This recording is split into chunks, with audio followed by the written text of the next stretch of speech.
Magandang araw po, Mrs. Alfonso. Nakikiramay ho kami. Sir Rolly, may balita na ho po kayo sa kaso ng anak ko. Nakausap niyo na ho ba sila Vincent at mga kaibigan niya? Nakukulong na ba sila? Na-interrogate na po namin ang mga suspects kahapon. Tinanong namin sila kung nasan sila ng mga oras na nangyayari ang pambubugbog sa anak ninyo. Malakas ho ang alibay. Sabi nila, nasa bahay daw po sila ng isang kaibigan, kaya imposibleng sila po ang pumatay sa anak ninyo. Sinasabi mo sinungaling ang anak ko? Kailangan lang po natin ng mas matibay na ebidensya o eyewitness na makakapagpatunay na tama ang sinasabi ng anak ninyo. Hindi sapat na sinabi lang ni Makmak na sila Vincent ang may gawa nito. O baka nagkamali lang kayo ng dinig. Hindi ako bingi! Hindi ako bingi! Paano magsisinungaling ang isang taong mamamatay na? Ano pa bang ebidensya na hinahanap niyo? Dapat ikulong niyo na! Dapat niyo nang ikulong si Vincent!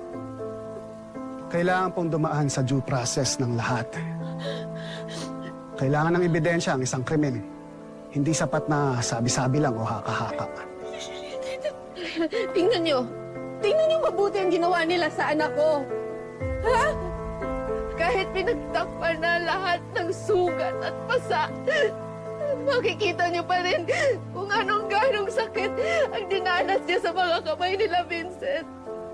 Nasasabihin niyo nagsisinungaling siya.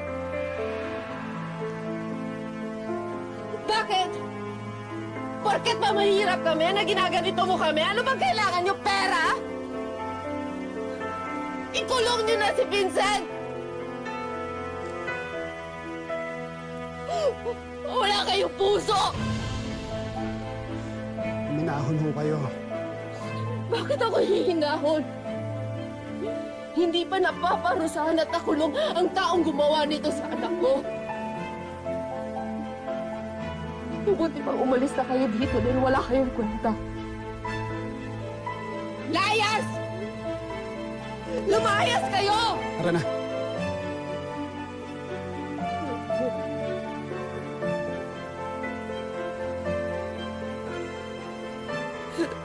Patawarin mo ako.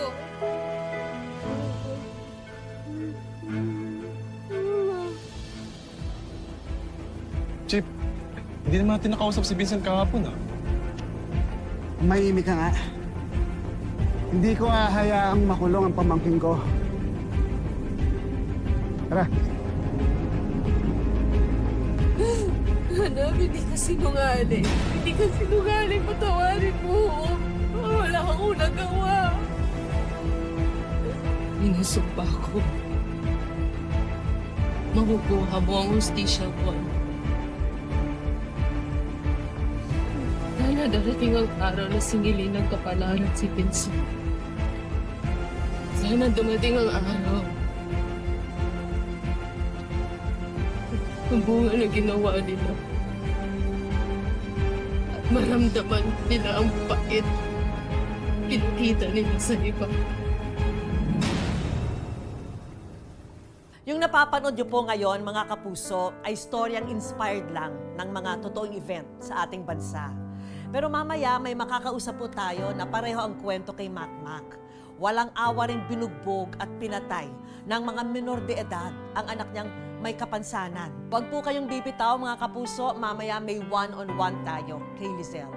Dong, salamat ah. Iwas reyes kami sa pagkamatay ni Makmak. The best ka talaga. No?